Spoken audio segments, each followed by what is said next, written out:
So when I initially met with Ed about Tradebank, I didn't completely quite understand exactly how it worked. But I liked Ed, and we sort of hit it off, and I thought, well, I'll give this a try.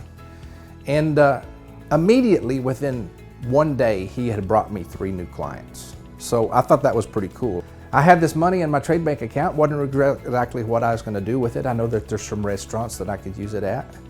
But within about a month, we had a big storm that went through Valley Center and did some tree damage. And so I was able to use my trade dollars, about $600 worth of damage. I was able to use trade dollars for removing some trees and doing some repairs. And I thought, that's pretty cool. That's $600 that I could use in trade and save my cash. There's a couple of advantages beyond the trade dollars that you get, is Tradebank has a great networking program. I mean, with I think there's like 400 business owners that are a part of Tradebank, so you really expand your network. The staff at Tradebank does a phenomenal job of doing networking events, so it's just a nice community to be a part of.